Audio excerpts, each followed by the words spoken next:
Yo, what is up, everybody? It is Josh over here at American AF Dumpsters doing the live stream, Trash to Cash, whatever you want to call it. It doesn't matter. We're here to try to learn from each other. At the end of the day, all we want to do is learn and how to get in this business, how to make money. And again, we have a guest this week. I'm so excited to bring a guest this week. As always, like I said, so every week we're going to try to be coming every single week, 8 o'clock Central. Next week, I'm going to make the announcement now, and I usually haven't done this before, but next week I have talked to Heath from Lake Champlain, and he will be live with us next week, Wednesday. However, there's a catch. Because of his time change and time zone and stuff like that, we're going to be doing, I believe we're doing 7:30. We're going to announce it, or 6:30. I don't remember. We'll announce it, and we'll let everybody know it's 6:30, 7:30 Central Time. So it'll be about an hour, maybe an hour, a half hour earlier from our normal time. But yeah, he will be here next week. Pretty excited about that. A lot of people have requested him as well. Today we've got an awesome guest, and then I'm going to have maybe one or two more guys drop in throughout the show. Just to pitch their business a little bit, and that's what I want to start doing every single week too. So if you guys ever want to pitch your business, just do a 5-10 minute little introduction into who you are and what cities you cover and stuff like that, and how long you've been in business. I would love to have you guys on the channel. Just make sure that you guys message me. I've got my Gmail directly below. I've got a whole new screen here. So Trash to Cash, it's over here, Trash to Cash logo over here. I don't know. It's all kinds of cool stuff. Every single week I'm trying to change it up a little bit, trying to make things look a little bit cooler. And, at the end of the day, right, I mean, we're only as good as we were. Hopefully we're better than we were the day before. So every single live stream, we're trying to get better, trying to get a little more professional, a little more organized around here. Don't forget, guys, make sure you guys put some comments below. This is how we kind of carry our entire show.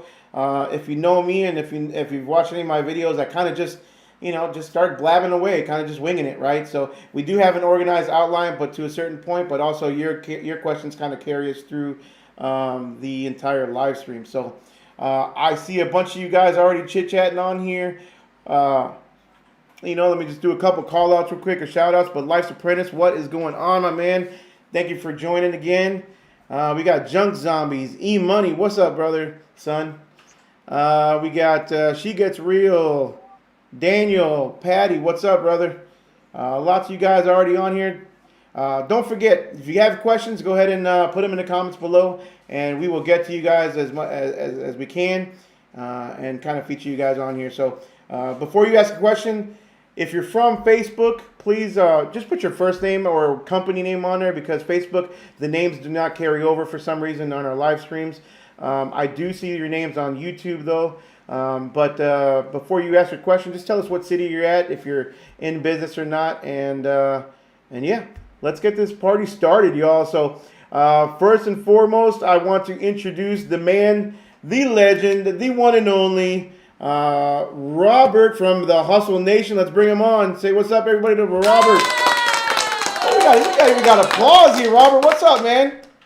Hey, man, I sure appreciate it, Josh. And first off, I'd like to thank Jesus, my Savior, for everything. I always say that, God favors rednecks and idiots, so I get double coverage, and, all my success goes there and everything. And plus, I got some great people on my staff and everything like that. Me alone, none of this would happen pretty much. So, first, I got to give props to everybody that helps me along the way. And then people like you as well, man. I appreciate it. Thank you. Oh man, thank you for coming on the show, dude. At the end of the day, right? I mean, we're just here, like I said, we're just trying to learn.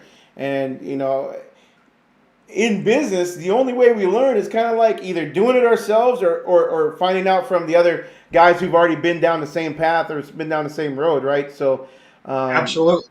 that's why you're here. So let's go ahead and for anybody who may not know you, first of all, let's do a shout out, right? Real big shout out. If you do not follow Robert with Hustle Nation, make sure you look him up on YouTube. Right? Just Hustle Nation, right? That's it. That's it. Just search Hustle Nation. I will put, it'll take me 24 hours for this video to upload to YouTube and for YouTube to do all its magic. But I will put in the links below or in the description below, a link to his YouTube channel. But Robert, introduce yourself, man. Say who you are, where you're from, what do you do, and give us a whole 9 yards on yourself. All right. Well, I'm living here in Pensacola, Florida. And I think I had my first entrepreneurial pursuit when I was 5 years old. Bubble Yum Bubble Gum had just come out, okay? And it was like the big rage at school and everything. And I found out that you could buy a pack for 25 cents that had 5 pieces, take them to school, sell them for 10 cents a piece, and double your money. And That's right. That was the first hustle that I remember having. And kind of the first real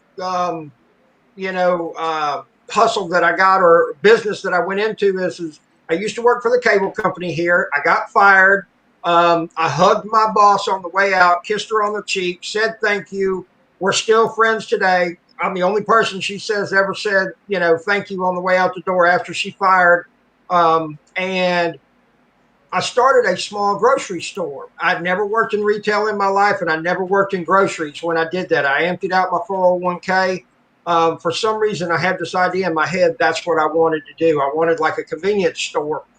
And what I didn't understand is that when you take out your 401k, you get penalized for like 30%. Well, they keep that money up front. I thought I was going to get that money and then be able to operate on it, make more money, and then pay it back, so to speak, within the year's time.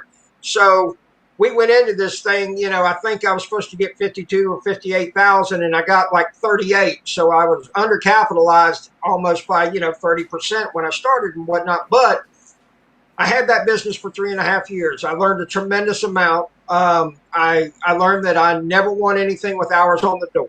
I have to be able to come and go as I please. Let me say this, I'll never be an owner operator of anything that I have to show up and stay for any length of time. It's just not me. I found that out. But for those 3.5 years, I learned some very valuable lessons that I even take with me today. My big thing personally is that I would love for everybody to become financially independent. So when they wake up in the morning, they can say, do I want a steak or a hot dog? Do I want a massage? Or do I want to go to the pool? Do I want 2 weeks in the Maldives, or do I want to run down to the corner store, or do I want to go to the mall and spend 5 hours? But having that freedom of being able to make those choices. And I think it's possible for everybody if we just not only educate ourselves, but make some small shifts in our financial behaviors. And unfortunately, it just doesn't pay off immediately. And there's nothing glamorous or really sexy about getting financial independence until you have it. And then it's really wonderful.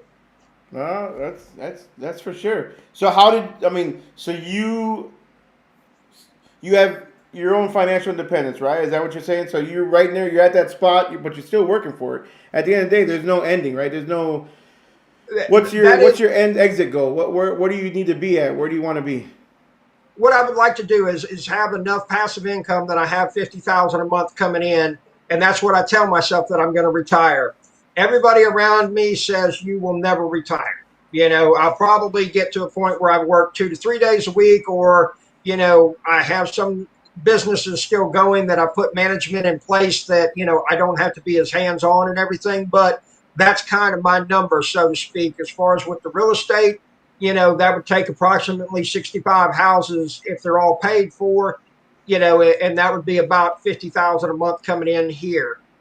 I'm real big on, it's kind of like the roll offs, the dump trailers. You buy a dump trailer one time and then you continue to use it. The same thing with the dumpster. You buy it one time, but you continue to get paid off of it, just the same as, if I buy a house, I can continue to rent it out and everything for 20, 30, 40 years. And so it can continue to put money in my pocket, as opposed to if you have a business that, well, just say you sell hamburgers. Well, for every hamburger you sell, you got to buy another one. You got to go back, you got to get the materials, you got to get the supplies, and you got to restock. And so you've got a constant churn of money and everything. And there's nothing wrong with making money there. But I'm real big on, once you make it in one aspect, take it and put it in somewhere else where it's going to go into something that's going to continue to pay, you money with little to no effort. And if I was in my early 20s with what I know today, I'd be investing heavily in the stock market and S&P 500 or an index fund, and letting that do it and everything. Unfortunately, I don't have, time is not on my side. The magic of compound interest is not going to work in my favor, because when I want to retire is too short. Okay. So you stumbled upon the dumpster business just by your other businesses, right? I mean, is that how you kind of got into dumpster businesses? Somewhat, The yes, dumpsters? because one of the things that I've done off and on is I've made loans to people. And so this guy put up a dump trailer for collateral. I loaned him some money on that big Tex trailer. That turd, I think I loaned him 36 or 3,800 on it, and he didn't pay it back. And he didn't want to kind of extend the loan out or anything like that. So I was like, okay, I went and got it registered. And I've also got a construction business right now. Hold on. Let's go back real quick. So you gave him a loan. So you kind of loaned him the cash so he can go buy the dump trailer. Is that what you did? No, he gave me the dump trailer for collateral to Okay, guarantee the loan.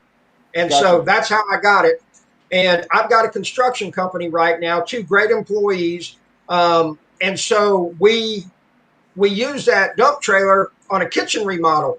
Well, Josh, I was able to take all the cabinets at one time. It was great. Normally it'd be two or three trips in the pickup truck, and and then they were gone. But we Right. made one trip, it was done.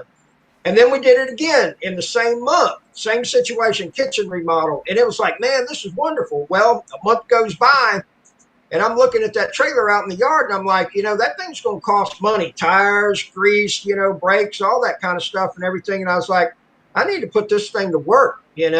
And then boom, man, it just took off like wildfire. And within, I think, 90 days, I bought my second trailer. The first trailer had paid for itself. All of my trailers paid for themselves within probably 4 to 5 months. And I bought one trailer new. It was the U dump that I bought. And when I got it, I was skeptical. Okay. It's only got barn doors for the back gate. It's not a spreader gate. It's not a tailgate.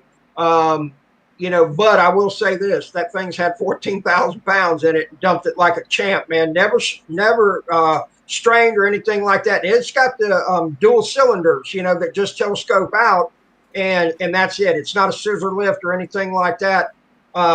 And I've seen some old U-dump trailers running around town that are still going up and down and everything. So, who am I to say? I'd buy another one. I would. I got to admit. Well, that's what you kind of got to do. Like literally, when I'm at the dumps or at the that transfer station, I'm usually looking at everybody else's setup, Right. and just because there's a lot of them doesn't mean that they're good. It just means that there's a lot of them and that they're probably cheap. Sure. But it's the ones that are really old that are still working in really good condition. The ones you really got to keep an eye on. Like, okay, what system is he running? What kind of trailer is that? You know, because it still looks good after, you know, it could be a 95, 2005, it doesn't matter. But as long as Sure. the systems, you take care of it, right? You just got to take care of it. But Absolutely. but let me go back real quick to something that you said. So you said that you looked at your dump trailer. You said, "Well, I got to put this thing to money." The number one question I get all the time, I'm sure you get the same thing, is I'm just starting out. I have one dump trailer, and I'm not booking that much. So what did you do that first 90 days? You said that you looked at that dump trailer, you put it for rent, and in 90 days you bought your second one. So you paid it off in those 90 days. What did you do to book that dump trailer? What did you do to rent it? How did you make your money? How did you find out who had your money? I'll use I your became tagline. obnoxious. Exactly. I became obnoxious. Every person that I came in touch with, I said, I've got a dump trailer for rent. Or do you need to clean out your garage? You know, and I think the time it was, you know, I'll come and park it for 2 days, $150 plus dump fees. And, I'll drop it on Friday, pick it up on Sunday, $150. Every person I came in contact with, convenience store, grocery clerk, cashiers, the dentist, everybody. There was not a day that went by that I didn't tell at least 30 people, hey, this is what I'm doing. Okay. And the thing about it is, man, is that what I see with people is that they buy a trailer and then expect, all of a sudden it's just going to start raining and everything. And man, it ain't like that. My experience has been is that I need to talk to 200 people to get one booking, and I had to do that for 30 to 45 days. And then before you know it, I only have to talk to 50 people. And then I get two bookings. And then, I've been very blessed, man, because my business has kind of been like on autopilot in the sense that I've been making enough that it's worth my while without doing any more advertising or anything like that. It was like last week I had to rent a trailer from John here in town. Y'all seen him on my channel. And then the guy that did the ride out with me, Jason, because man, the blessings keep coming and everything. And it was like I had a booking of 6 trailers that I had to have for 2 days, and I got 4. And it was like, and I have a hard time telling anybody no, because you only get one chance to tell that customer no. And then they're going to be looking at somebody else. As soon as they pick up the phone, somebody answers it and says, not a problem, I'll have it there within 24 hours. You've lost them, and I think it was Justin with Life's Apprentice talked about customer service is the backbone of our kind of business. 110% agree with that. Yeah, for sure. I got to make my money and everything like that. And, the thing about it is that, and I'm higher on a lot of regards for people, but I make it up with the service as far as being able to get the delivery happening in usually 6 to 7 hours. And people really like that. So, that's huge in my opinion. And I think it's absolutely critical for people that are just starting out that, you need to understand, man, is that, any business, the problem with, and it's like with restaurants, the number one reason a restaurant fails within the first year is because it's undercapitalized. And what that means is that if you open up a restaurant and you got to have $40,000 a month in sales to be able to stay open, well, you need to have $500,000 and expect no customer to walk through the door to be able to make it. And people don't understand that. They go into it and it's like, well, I got 50 grand and, I'm going to spend 45 and we'll just make it and everything. And granted, I get that. Okay. Because that is that entrepreneurial spirit that we all have and everything like that. The other part of it is that, like, I would hammer Facebook 8 and 10 times a day when I first got started. When I had that grocery store, man, I can't tell you, probably 500 people unfriended me on Facebook because I'd do like a picture of Johnsonville sausage and put on their Facebook page so people would know to come to my grocery store, all their friends and everything. And man, people were constantly, sending me messages. Hey, man, don't be doing that and everything. Please don't do that and everything. You're being obnoxious. And it's like, I need to survive. I need to make it. It doesn't matter what you think. This is what I'm doing. So, Yeah. I think that type of a spirit is critical. Yeah, for sure. So right now, I mean, it looks like you're the boots on the ground. You're the kind of guy that boots on the ground, knocks on everybody's door for the most part. You see a construction crew, you probably go up to them and you say, I think Brock was talking about that a few weeks ago. That I mean, if he drives by a construction site and if he doesn't stop and introduce himself or give him a business card or something like that, let him know that he does dumpsters.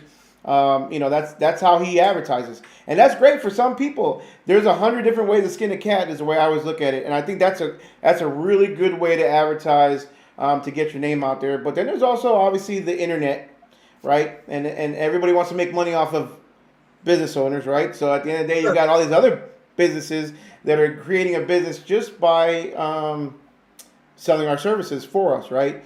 So I've got a Absolutely. couple comments. I'm not going to go to the comments just yet, but I did see one that I want to ask you. I'm pretty sure I know your answer, but somebody asked about Angie's List, or what was the other one? Angie's List, or one of those other ones. Not hometown.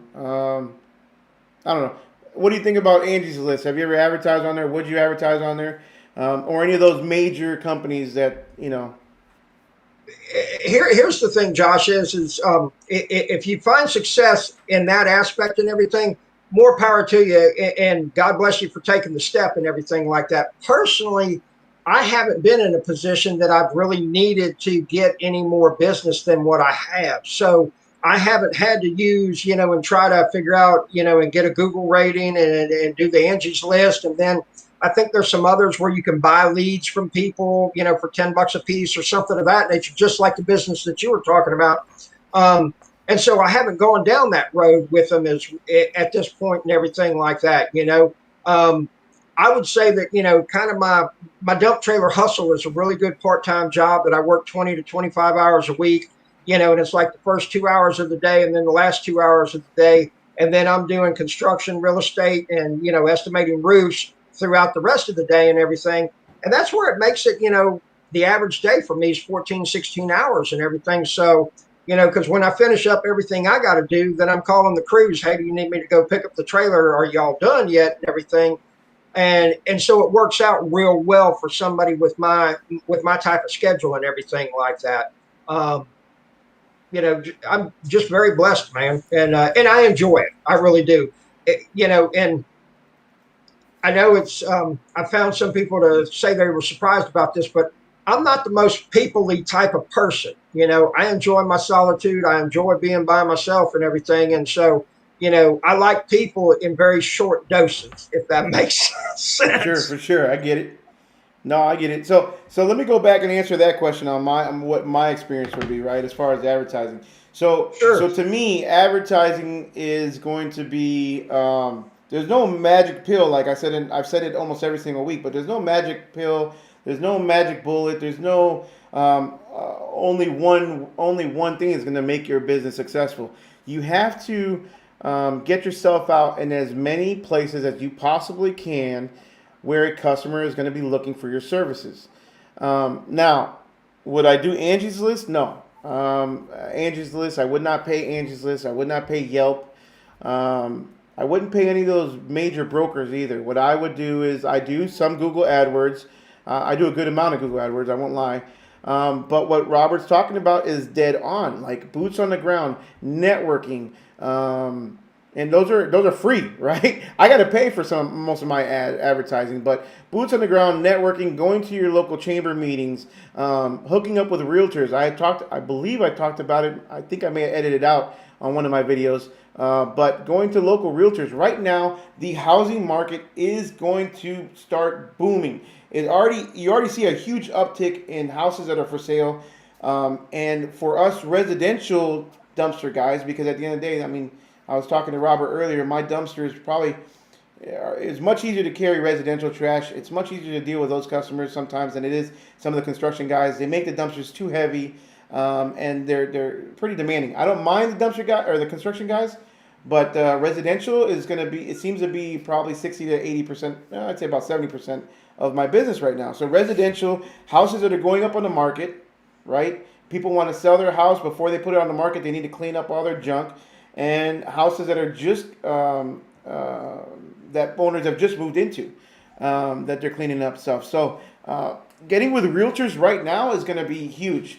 And they're the first ones to know that a house is going to go on the market. If they walk through that house to do an appraisal or a walkthrough to what do you call it, to do a price or comps for the owner to give them a price on how much they should sell their house, they're going to suggest, hey, this needs to be done, this needs to be done. Depersonalize your house, take all your personal pictures out, declutter your house, right? And that's where the dumpsters come in. So if they know that you have a dumpster business and you work with them, I think that's a awesome opportunity to for us little guys to kind of go after right now. I But totally agree. And the big thing about marketing and advertising is getting in front of, and just as you said, a customer that wants your services. It's like, people that I've coached, the first thing I'll tell them if they're looking to increase their business is go to Home Depot at 6 o'clock in the morning and start handing out cards, because every person that walks through that door is truly a hustler. Okay. What I call the hobbyist will start rolling in at 7:30. If you doubt what I say, go sit on the picnic bench outside the door from 6 to 9 and look at the people. If you walk into Home Depot at 6:10 in the morning, normally it's superintendents and it's foremen, or it's a business owner themselves. 7 to 8 o'clock, they're employees that are walking through there. Okay. And here's the thing is that, it does not do me any good to try to go into a fashion show and ask people to use my dump trailer business. Okay. That's not my people. All right. So the thing for me to do is to go where there's people that are going to be using my type of product that might need my service, because there's a much better chance of me finding that person at Home Depot than there is at a fashion show. Okay. And so the whole thing is that, getting in front of that person that's got your money in their pocket and getting it into yours. Okay. My money's not in everybody else's pocket. Okay. But the great thing about doing dump trailers, dumpsters, roll offs, and everything like that is that no matter how bad or how good the economy is, we're always making trash. There's always got to be somebody that needs to haul something to the landfill. yeah, You can't get around. it's recession proof. Boom, there you have it. Right? I mean, that's the whole reason why I personally got into it, is because every other business that I've had, it was not recession proof. So there will always be trash. But, finishing up. And it's, Go ahead. well, I was just saying, it's probably, like with your limo business, if the economy's not doing so good, I would imagine that your bookings are not going to be as much as they are, say, like in a time right now where the whole country's flush with cash, so to speak. Right. Yeah, we're slammed now, but, who knows how long it's going to last, right? If they shut us Right. down again or they shut down, anyways, we're not going to get into that. But you got the county, Dallas County, that's very, very liberal, and they want to shut down everything in a drop of a dime. So it's always Right. it's always right there. It's always a possibility. So, but Right. you gotta, one last thing on advertising though, and it's everything. It's your website. It's your personality. It's you're talking to people. It's your advertising on your truck. If you have it doesn't have to be a full wrap either. Just a straight. You can get the magnet signs if you want to. Whatever it is, it's the free ads on Yelp. It's the free. And you mentioned there's something earlier that kind of struck a chord, is that I am not going to personally run a branding. There's different kinds of advertising. I'm not going to run a branding ad on Facebook, just to kind of blanket market to everybody in my city, or 25 miles in my city, because odds are they're not going to need a dumpster. When they need a dumpster, yes, you can brand. If you're that big of a company where you want people to remember your dumpster name when the time comes, great, go ahead and spend that money. But right now, if you're growing your business, if you're small, to advertise and spend thousands of dollars to brand your company name to people that might not need a dumpster, shoot, I mean, there's people don't even use dumpsters ever, let alone once a year. It's very hard to do a branding campaign in this industry, in my opinion. So I would not advertise on Facebook unless I'm advertising to a specific targeted group. Like I was mentioning earlier, if I want to target realtors, I can target realtors on Facebook and then possibly that way. But anyways, that's a whole nother show, I guess we can talk about. And I totally agree with what you're saying. And when I hear people say things like that, I've always found out that they've already been in business for a while and maybe done a couple of other different things and everything like that. And you start to learn because, I know when I first got the grocery store, it was like, oh, everybody and everything like that. Well, no, it's not. I've got a certain demographic that's going to shop at my store and do these things and whatnot. And those were the people that I needed to figure out, okay, who is my customer? What does my Mm-hmm. customer look like? My customer looks like, a guy that dresses, very similar to this. He drives a truck and, he's got roofing crews going on and everything like that. Right now, that's where, we've got a lot of activity in this town because of Hurricane Sally. But it's just as what you had said, Josh, you know, specifically going after that targeted person. Who's my customer? And unfortunately, I see so many people that get into any kind of business and it's like, dude, they're using that shotgun approach and just hoping that they hit a bird without even aiming. Boom, boom, boom. And then before you know it, $20,000, $30,000 has been spent and they didn't get a dime coming in, Right. you know. Right. And that's why I think it's critical that, that guerrilla marketing, going after it, actually putting that card in somebody's hand, shaking it and looking them in the eye and saying, hey, do you need a dump trailer? Well, if you're not, then go ahead and please give me a call. Or, even putting up a bandit sign right at the mouth of the opening, the gate of a transfer station or a landfill. And I've made money off of guys that were unloading 6-foot sections of wood picket fence at the landfill because I told them, said, hey, man, I can bring that. I'll leave you a trailer. You fill it up that much and everything, and I'll come and dump it and everything for $300. Dude, it takes me 4 hours by the time I'm here and everything like that. That's well worth it. I could be putting up more fence and everything. Yeah, let me get your card. There you go. Yeah. Yeah. Let's talk about pricing a little bit because you mentioned a little bit earlier on what you priced when you first started, but I'm sure that's probably not the same price you charge now, right? I mean, so with me, I know I've changed. I mean, I started in October, technically doing the cargos, and then I don't know, a few months later did the dump trailers, and then March. Since March, I've been doing the roll offs. But Right. I'm not gonna lie to you. I have changed my pricing 3 to 4 times alone since I got the roll offs. Not because I'm trying. I'm testing the market. I'm testing how far I can go. I'm testing how much I can make. And I'm testing like, okay, if I'm charging too much, now I'm getting less bookings, right? So it's kind of a fine line you need to walk. And it's also, how much do you actually want to make, right? How much do you need to make per each dumpster, and then how much profit do you want to do? But how do you break down your pricing? How do you look at that and say, okay, this is how much I need to make per dumpster? Share a little bit on that.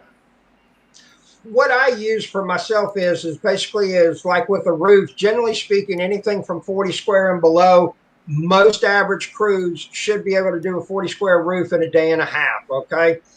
Sometimes it'll run into the second day in the evening.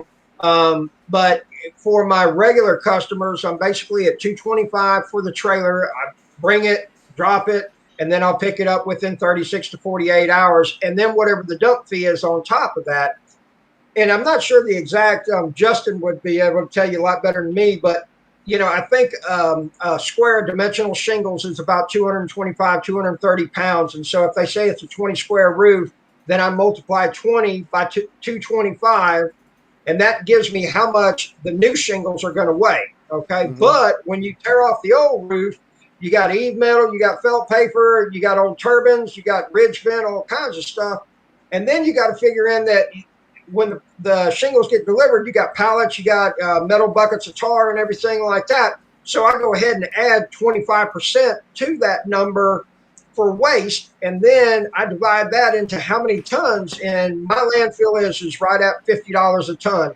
So if it's 8,000 pounds, you're looking at $200. So that roof, I'm going to charge $425. Okay.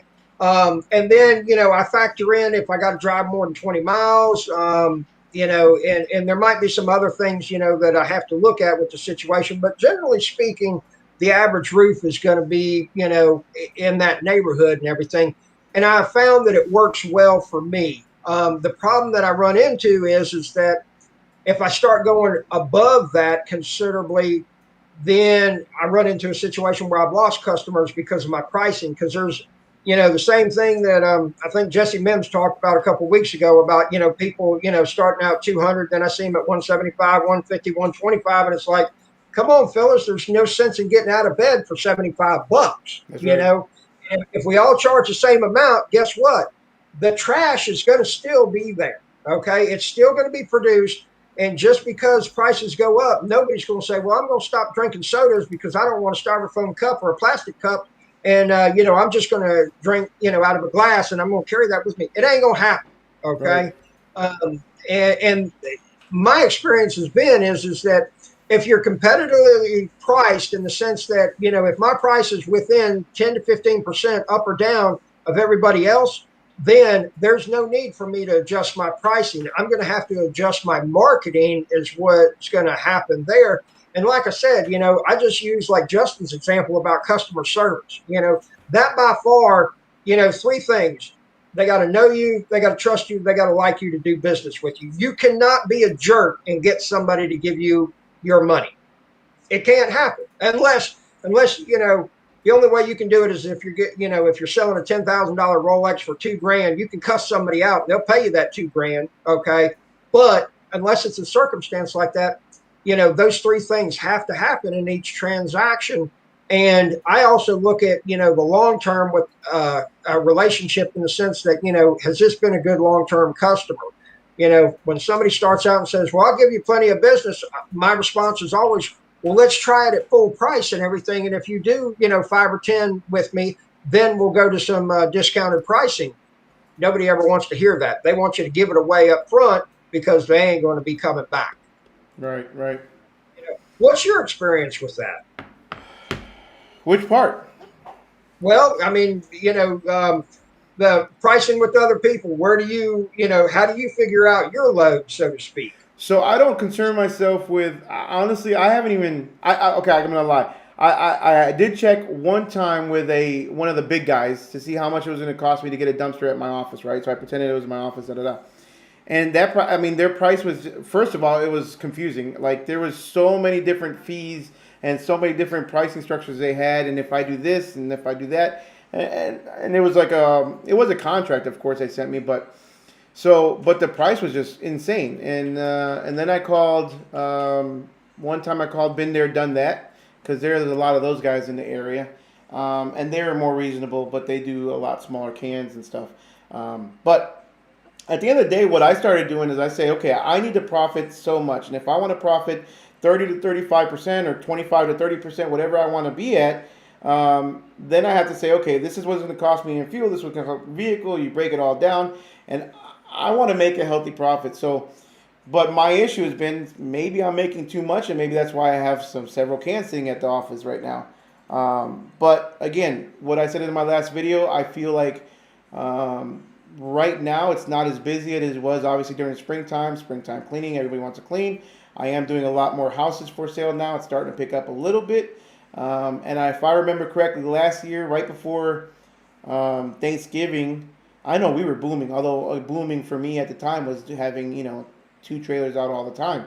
But right before Thanksgiving, a lot of people have family coming over. They want to clean out their house. They want to do all this cleaning.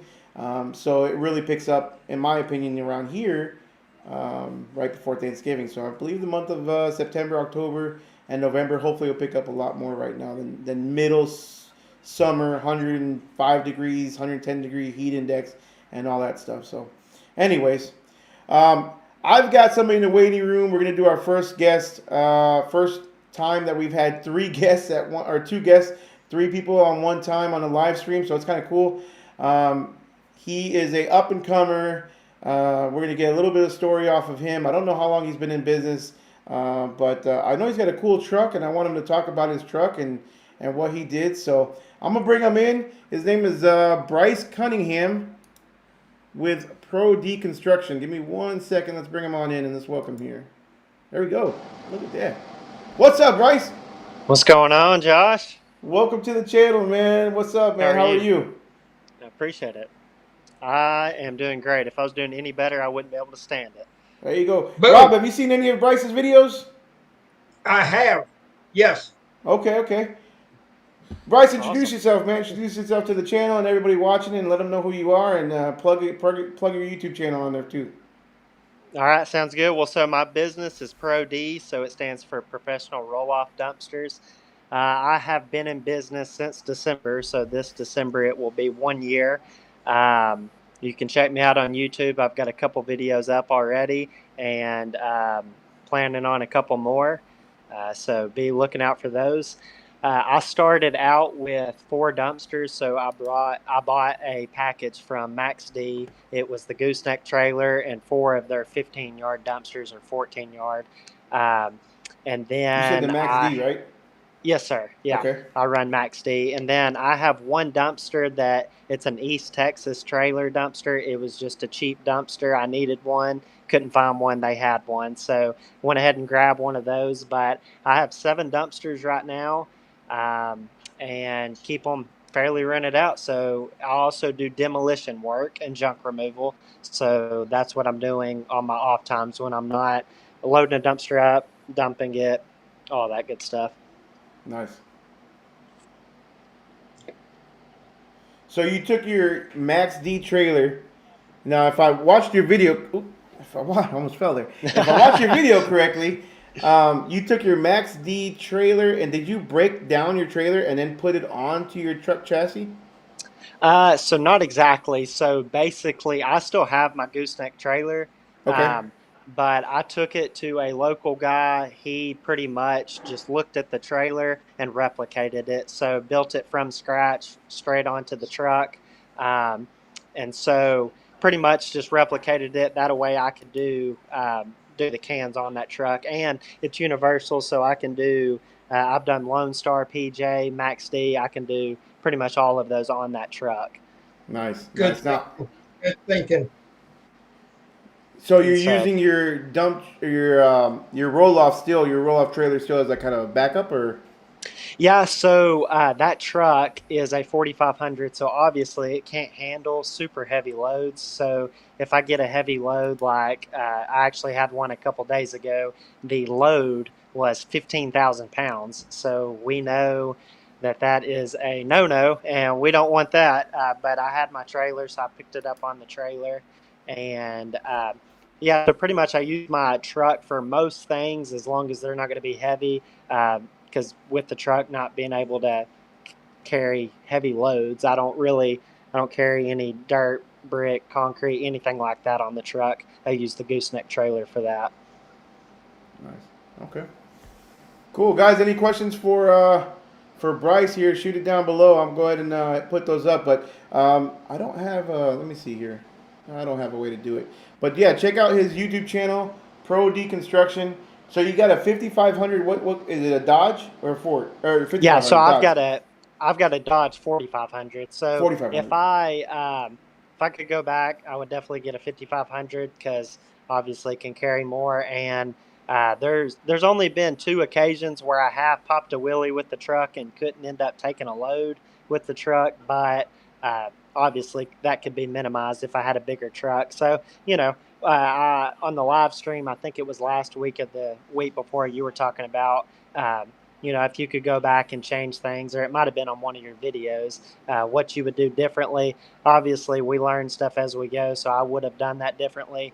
But the truck works. I get a bunch of compliments on it. I know a bunch of people, they refer to me as the guy with the roll-off truck because I'm the only person in town that has one. So obviously that gives me an advantage pulling into driveways, alleys, tight spots. Makes it a whole lot easier. So. So It zero is to a cool. seven. Go ahead, Robert. I said it is a cool setup. I remember seeing it and everything. Your truck's white, isn't it? It's gray, a light gray. Okay, okay, but yeah, it Yes, sir. is a neat setup. I was like, man, check that out. That's pretty cool. Let me ask you this, Bryce. What do Okay. you do for advertising? For advertising, so um, I'm going to be completely honest. Word of mouth has gotten me a long ways because I go off the business model. I mean, if you treat people right, they're going to treat you right. And so, give me 1 second. I'm getting a phone call. Try to get that off there. Anyways, so for advertising, I've done Facebook Marketplace. I've done handing out business cards at Home Depot. Robert, I know you were talking about that before I jumped on the stream, about the bosses get there at 6 a.m., and that's when I plan on being there, handing out my truck sitting places, my dumpster sitting places obviously is going to get some advertisement. But I've had a lot of people say that they were referred to me through other people. So that's where a lot of my business comes from, and repeat customers, contractors, people like that. So as you continue to do your channel, you'll get other guys that watch your channel and refer it. And I can't say how appreciative I am of that sometimes, where a lot of the guys from like North Dallas or out even Fort Worth, and they don't want to cover Dallas, they'll refer us just because they know us from the channel. So that's pretty cool. And I make sure to take extra. I mean, I take care of everybody. Obviously, it's pretty easy to take care of a customer. You drop off a dumpster, right? But you make sure you take extra care of those customers. Make sure they come back and give you a good review, or But no, man.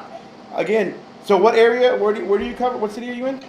So I'm actually in Paris, Texas. So I'm about 2 hours northeast of Dallas. Okay. So not too far from you. Yeah. Okay. Cool. Any questions for? Let's see. Q&A. I got Lice Apprentice just posted one. What's your least favorite part of the dumpster business, guys?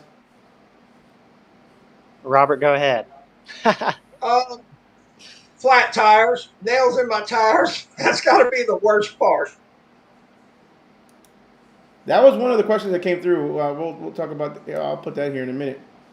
What about you, Bryce? Do you have a least favorite part? I would say flat tires, trucks messing up. That's obviously going to be up there in this business. But also, I've got rental agreements, contracts, all that stuff. When people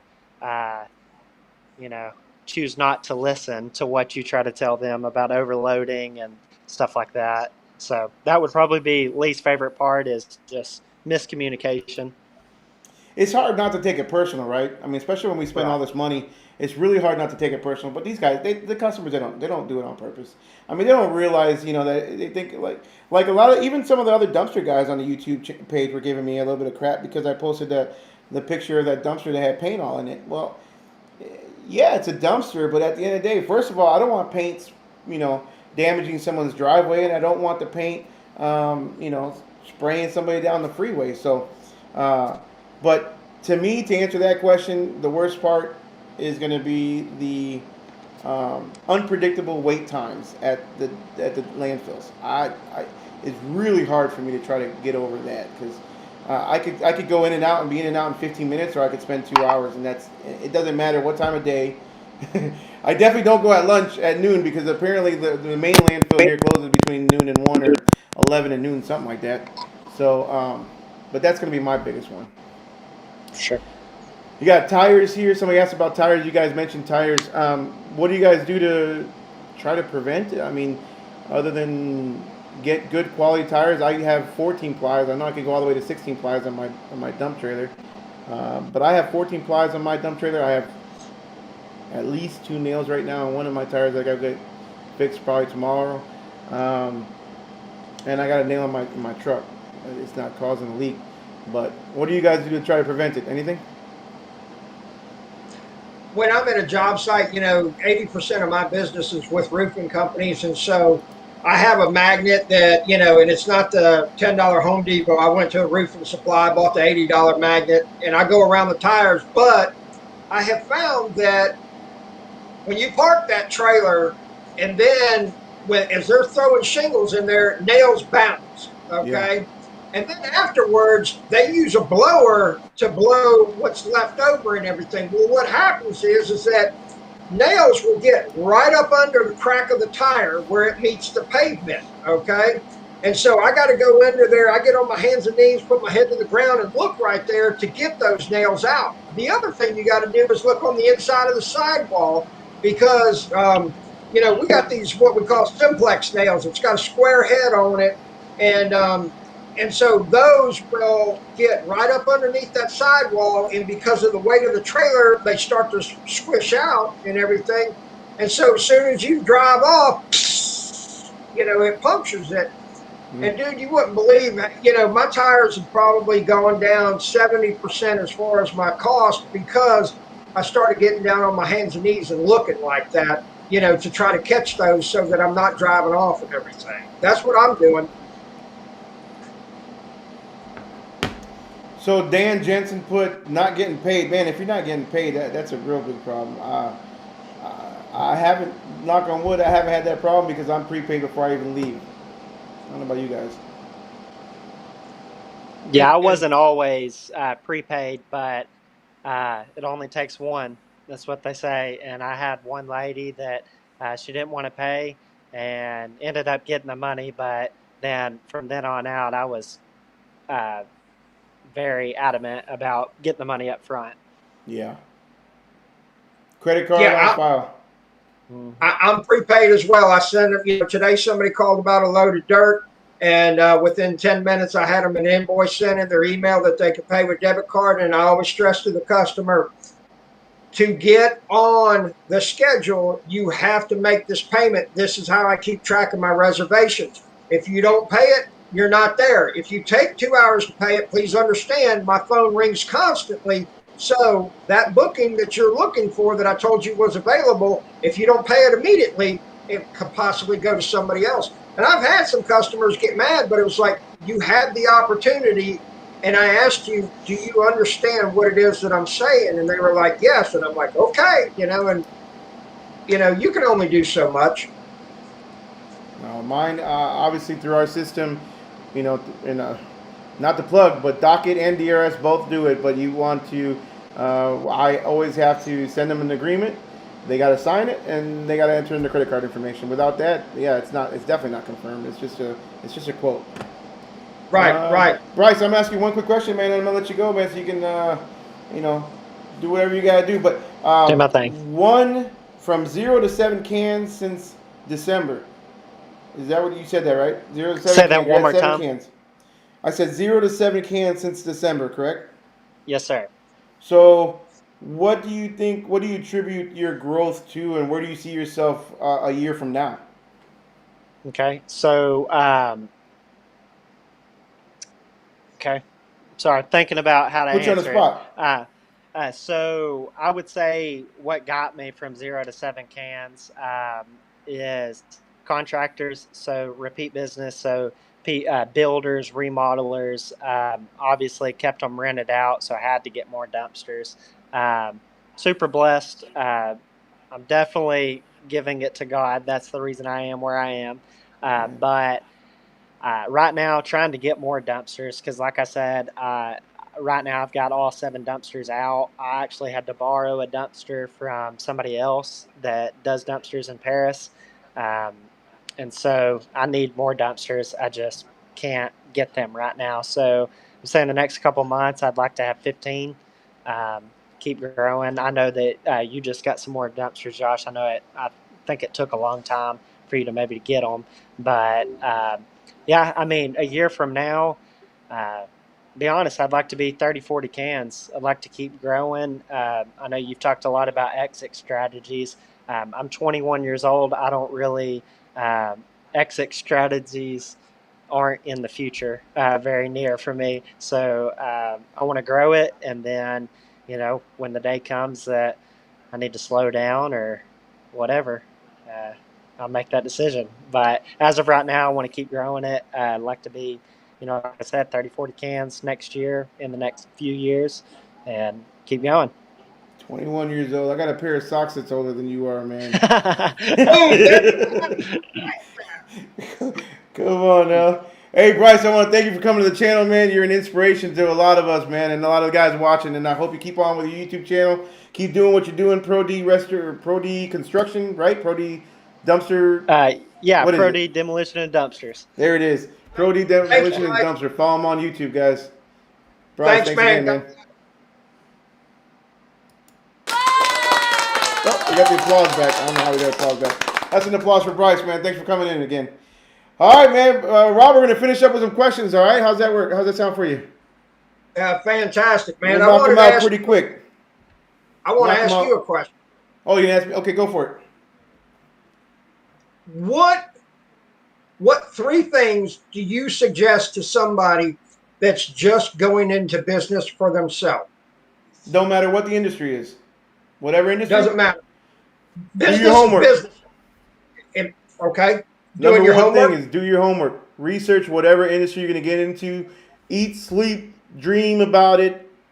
Talk about it to everybody you can because you never know who's got experience in it, right? So do your homework. Don't jump into things. That's not one of them, but don't jump into it. Don't rush it. You got to take your time. Do your homework. Make sure you know what you're getting into first and foremost. Oh, let's see. Second thing I would say is conquer the fear. There's so many people that are scared to get in business because they're afraid of failure, and we have to honestly we got to embrace failure because I've done a lot of things in my life, and I'm only 40. I just turned 40. What is it? One, right? But I feel like I've done a bunch of good amount of businesses. A lot of them haven't made it. I didn't lose money on almost any of them. I pretty much got into businesses knowing that if I got out, I would at least break even.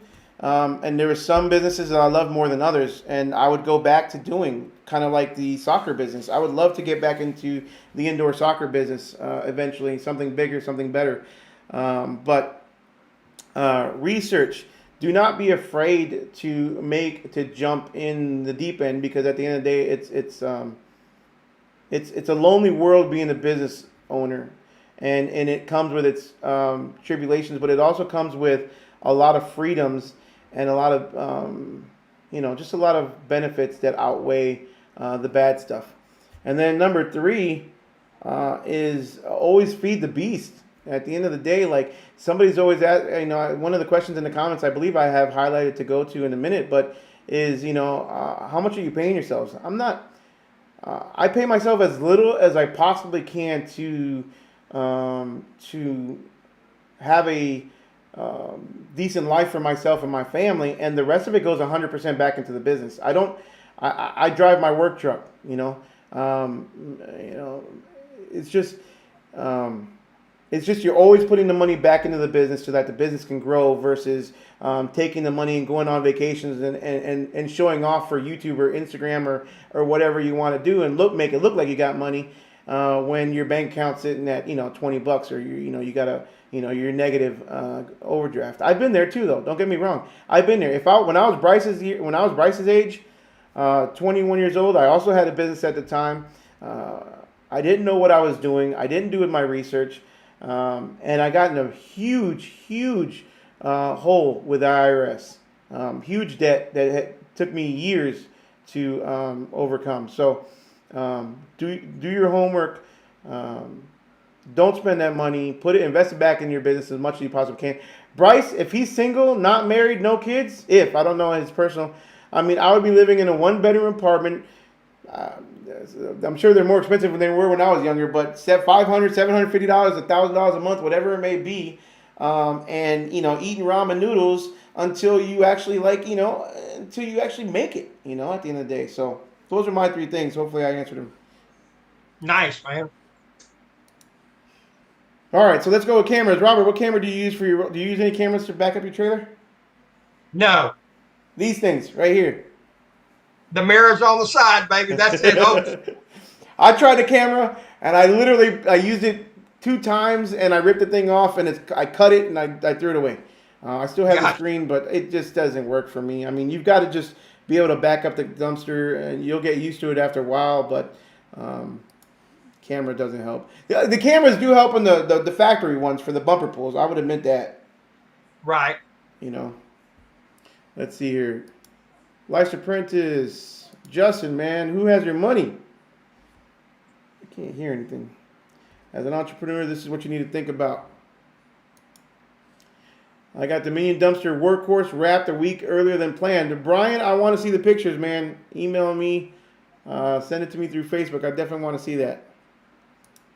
Robert, what's your biggest mistake you've done today? Or what's y'all's biggest mistake today with doing the dumpster business or hauling? What would you say your biggest mistake has been so far? That's a loaded question.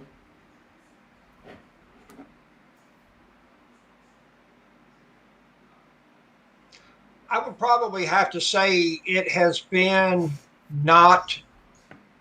I I'm not a mean person and I don't have a short temper. I just have a short attention span with people. And it's kind of like, I'm 5 moves ahead in a conversation that I'm talking with people. And if they need to take 20 minutes to tell me they went to the mailbox, I'm cutting them off at the knees and saying, look, come on, get to the point or I need to go. And just as you touched on it earlier, Josh, no matter what our business is, we're all in the people business and it's all about relationships. Okay. No matter what, it comes down to relationships. The guy that I work for doing roof estimates, he's one of the best people at giving somebody the time of day, making them feel important. And that's something that I have to work on and struggle with all the time, because I do want to be in business for a long time. I think the dump trailers are part of my life to stay.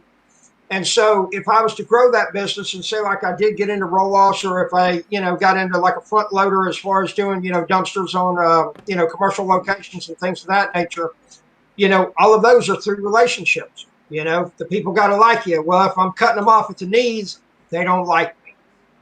So I need to be more patient and empathetic with others. Be more people friendly. Exactly. That's hard. Let's see here. What's your? Oh no, I already answered that one, or he answered that one. Let's see here. Oh, I just got rid of it accidentally, and now I can't find it. Life's Apprentice asked, "What sets you apart from your competition? What do you do that sets you apart from your competition?" Well, I answer the phone quickly, and if not, I return calls within 30 minutes. The other thing is I never say no. Okay, I might tell somebody I don't know at this point, but let me get back to you, or I'll have to find that answer for you. But I will never outright tell somebody I cannot do that unless the circumstance, dictates it, so to speak. But otherwise, I've made it a point to never say no, and I think that's what separates, because even though I'm a black and white type of guy, and I want you the shorter the conversation and straight to the point, the better off we are. I have to remember not everybody operates like that. Actually, very few people operate like that. Okay. And the thing about it is that I have to do business in the manner that you want to do business, not the manner that I want to do business, because I need for your money to go from your pocket into mine. Okay. You're not worried about my money going into your pocket. I'm worried about yours coming into mine. And I have to do things on your playing field to better the chance of that occurring.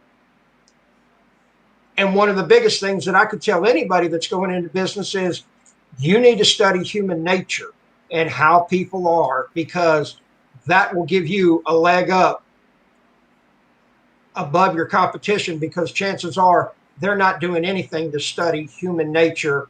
I read a lot of books on having to do with sales. I read a lot of books, how to win friends, influence people, and, all of those things right there, because that's what separates, when you sit there and ask, 5 guys that are doing roll-offs or 5 guys doing dump trailers, what's the last book you read? And they look at you and say, what do you mean? I read 48 books last year. And I don't do, Kindle or whatever it is. I actually physically read a book. I've got 12 of them lined up right here beside my computer. And I think that is something that gives me an edge. There you go. All right. There's some What comments. about you? Justin, are you buying a trailer through the comments? Oh, if Making, there's a trailer for sale, I want to see. He's making a deal on your show. He's making a deal on your show. I know. I see these comments coming through. I think he's buying a trailer, and his wife's telling him not to. It's a Netherlands trailer. It was like 8, and then he went to 8,500. I was watching, man. I'm like, cold-blooded, dude, but I like the hustle. I mean, if we're doing an auction, I'm at 8,750. So what's up? What's up, Justin? Boom. There you have it. All right, let's see. First of all, so Justin just got like 12 brand new dumpsters. Congrats to that, Life's Apprentice and Chelsea out there. Super excited for you guys and what the future brings, man. I mean, there's nothing but growth, man. I mean, it's awesome to see. It's really cool to see when good people, are successful, right? Absolutely. I mean, it just makes you feel much better. Let's see here. Dang, another question. This is a loaded question. How many dumpsters will you rent this year? Let me answer that one and tell you, I sure as hell don't know. I don't know. Give me a year to figure it out, and then I'll tell you where I might be next year. I'm still trying to learn. I'll rent as many dumpsters as customers will allow me to rent, and as fast as I can turn them. I have no clue. What about you? You're doing Uh, a little bit different, but right. I try. My goal is 500 a day. That's where my in goal is dumpsters in the dump trailers. or Yes. dump trailers. So And how many dump trailers do you have? I've got four. Okay. So I need to have like 2.25 on location every day.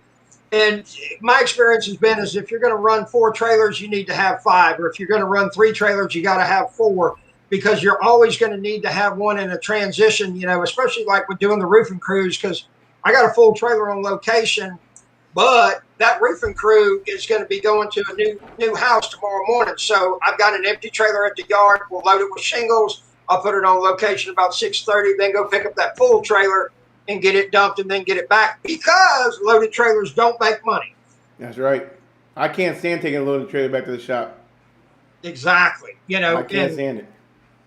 Do you so guys ever use Venmo or Cash App or PayPal? I have in the past. It's one of those things again where if they go over, it's very hard to collect your overage. But I have, and there's still a customer that pays me regularly. But I'm picking up his dumpster. He owns a dumpster, and I don't know. I don't know if I'm their fill-in or what. But I pick up their dumpster. He pays me through Zelle. And I just figured if there's ever a day that he doesn't pay me, I'll go over there and pick up the dumpster and keep it.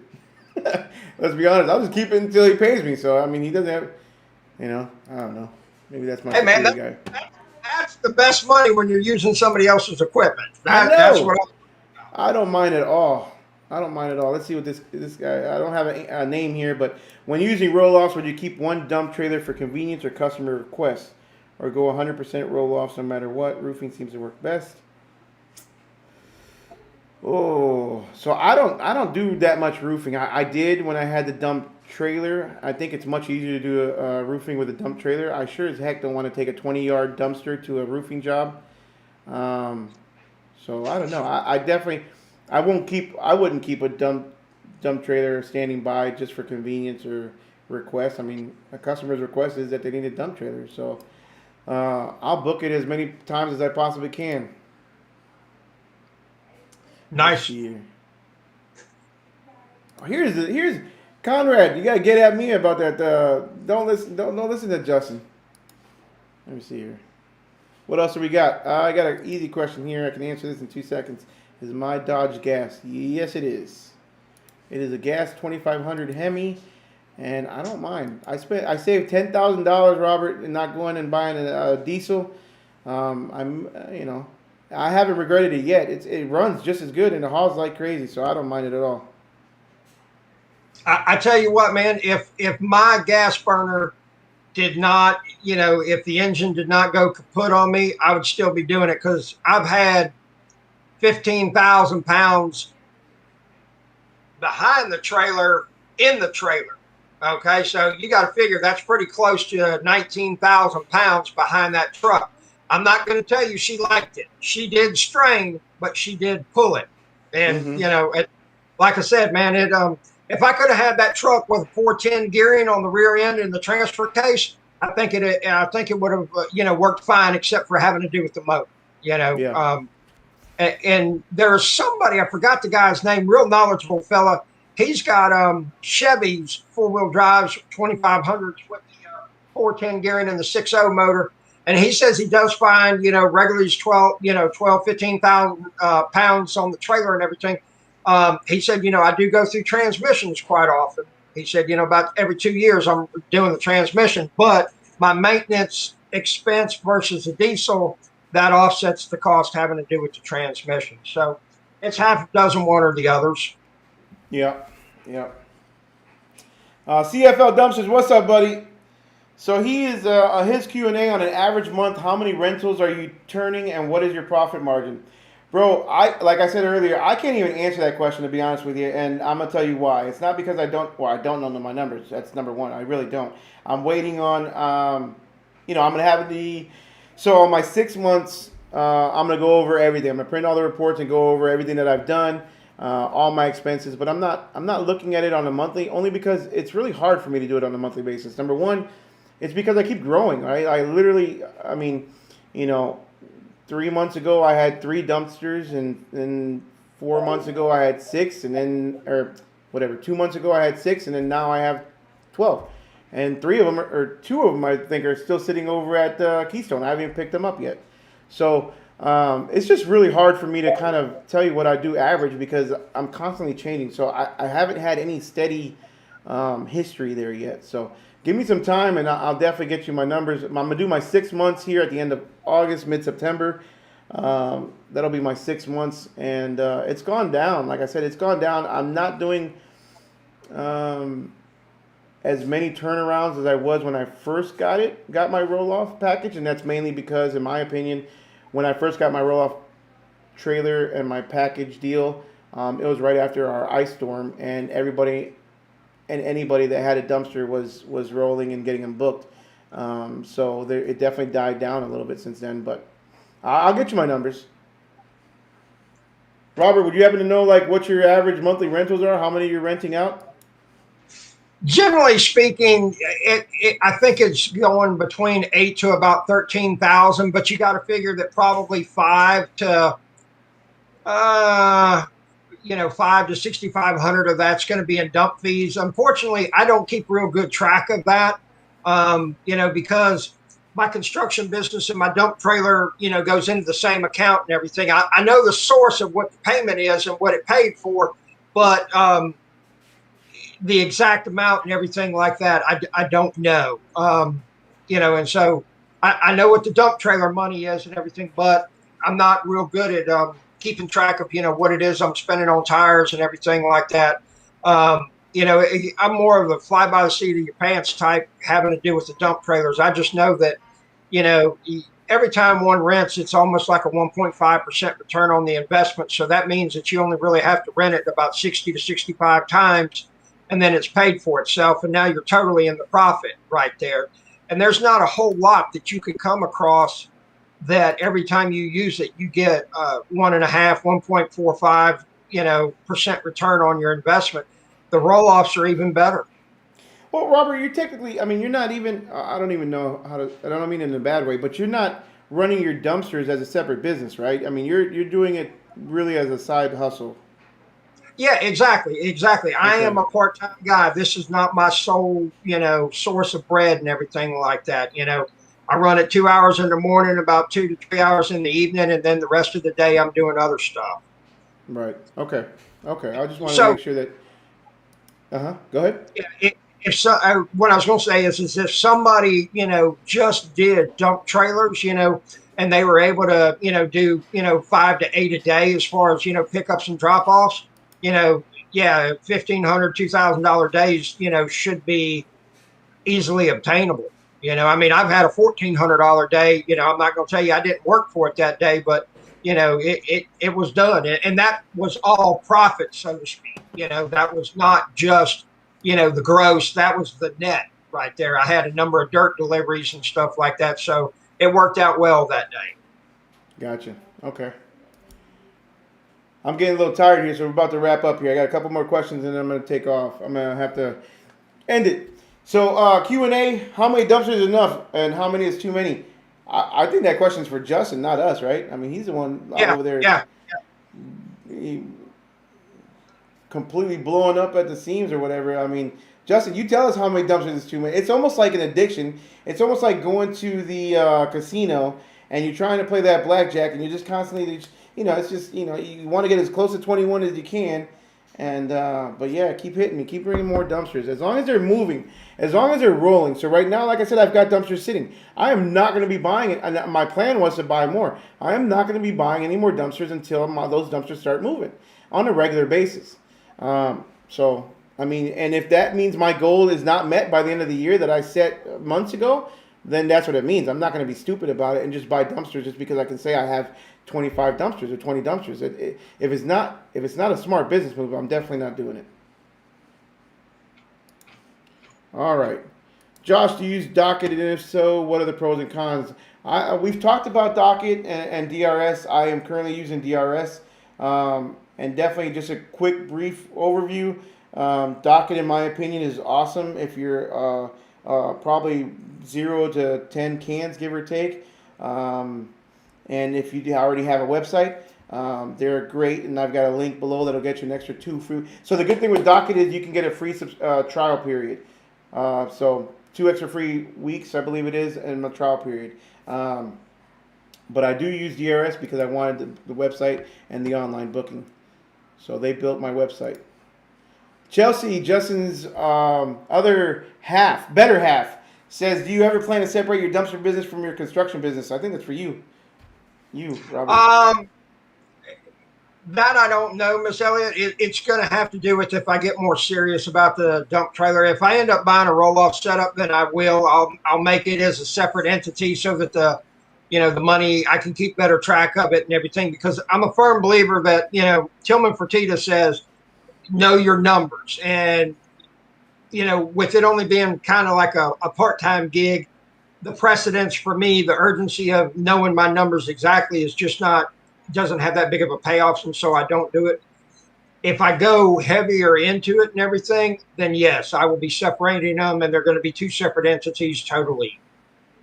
It's a good side hustle. At the end of the day, it's an awesome side hustle. I mean, you could definitely make good money just renting them on the side. So, anyways, go ahead. Thinking about that big text that I got. It's a 2015. It's not the best looking trailer. It still dumps and everything, but I've actually thought about if I can figure out the insurance logistics about renting it out and letting that person take it. I think there's huge money in doing that. I just can't wrap my mind around somebody else having my trailer, because I see how some of those guys treat their trailers at the landfill, and I'm like, oh hell no, we ain't doing that. So who knows? All right, last question. I'll throw this one. Do you think 3 dumpsters can make a living? Justin, come on, man. What are you throwing at? 3 dumpsters? No, I mean, what? I mean, again, if you're Bryce, if you're 21 years old and you're living on ramen noodles, and I mean, you can probably make a living, but I mean, I don't know, man. I don't think you can make anything off 3 dumpsters. Got to keep going. If you can rent them out at least twice in 1 week, so you have 6 bookings, I think that's possible. So if you're flipping them, let's say for $350 I'd say $350, right? For around here at least $350. That's $700. That's $2,100 a week, and then you take, let's say, half that, so about $1,000 a week. Yeah, that's 52,000. I mean, if you're depends on what you live on. Yeah, depends on what you can live on. I mean, you ain't gonna be buying pistachios, that's for sure. I mean, 52,000 isn't chump change if you calculate it that way either. But but anyways, with that, guys, Robert, any last words of wisdom for our awesome subscribers? Josh hit on a big thing earlier when he said, don't be afraid of failure. And generally speaking, whatever business you have right now, chances are you're not going to have it in 10 years. That's just the reality of the situation. If you look at any type of entrepreneurs, they've got a long list of businesses that they've done. Talk to other people that are in a position of that you would trade places with. Don't go and ask somebody, money questions that's broke all the time. Okay. Don't go ask somebody about how to stay married for 50 years. It's been divorced 7 times. Okay. A lot of this is just common sense in the thing of, watch where you get your information from and everything like that. And understand that, at first you're going to be digging every grave that you come across 6 feet down, 4 feet wide. You're going to have to get in there and you're going to have to get dirty. You're going to have to do the deal yourself. And it's going to be sweaty. It's going to be nasty, and it's not going to be fun. Okay. However, it will get easier, but you're going to have to pay dues up front. And I think so many people have this lottery mentality that they want to hit it overnight, and it's just not going to happen. My other thing to you is that when you're making some money, okay, start taking some out of the business. I'm not saying a lot, start with 5%, then grow to 10, then 20, but start taking some of that money and invest in it. And the reason I say that is that I've seen so many people that have worked a business 10, 15, 20 years, and they've got nothing at the end of it. Okay. They've got a successful business, but guess what? You've got to sell that business or have somebody else run it to be able to get any more money from it. And that's the whole thing is that, we make all this money and everything, but then to preserve that wealth so that it continues to keep on making us money, where we have more options. There might be a day you want to wake up and say, you know what, I don't feel like going and picking up any dumpsters. As a matter of fact, I don't want to do it for another 3 weeks. Then you got some options, but as long as we keep on spending that money and never putting it into anything that will pay us money, because the biggest thing is just like Warren Buffett said, if you don't learn how to make money while you're sleeping, you're always going to be working for the rest of your life. Amen. And that guy, Bryce, man, he is in such a phenomenal position at 21 years old that, if he starts doing a little bit of investing right now and everything, because realistically, man, I dropped out of high school when I was 16, went to work, actually roofing houses. Terrible way to make a living. Hard, man. I'm telling you, dude. And the thing is that, there's never been a week in my life that if I really tried that I could not have put at least $25 away. Okay.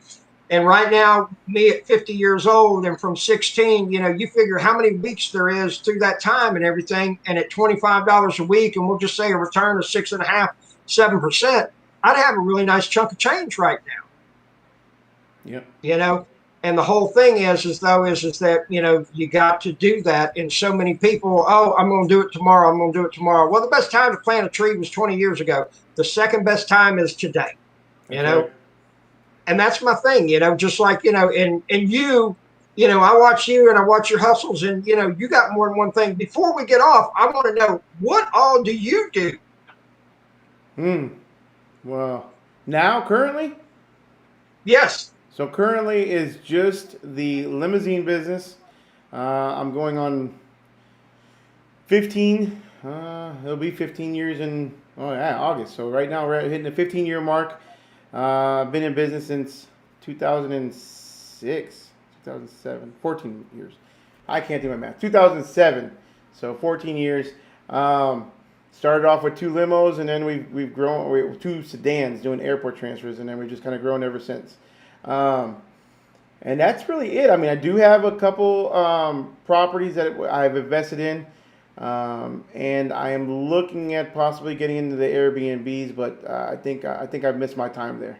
So other than that, that's it. That's right it. on, man. Well, and see, here's the thing: is not all your eggs are in one basket. No. You kind of got multiple streams of income. And that's a characteristic of, every millionaire, generally speaking, on average, they got 7 different streams of money coming in. Yep. And I think that's awesome. Yep. Absolutely. Absolutely.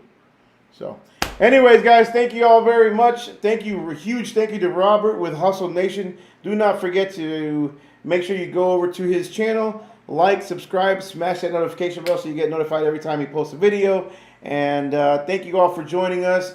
We will see you guys on the next one. Thanks, Robert. Be productive, be profitable. Amen.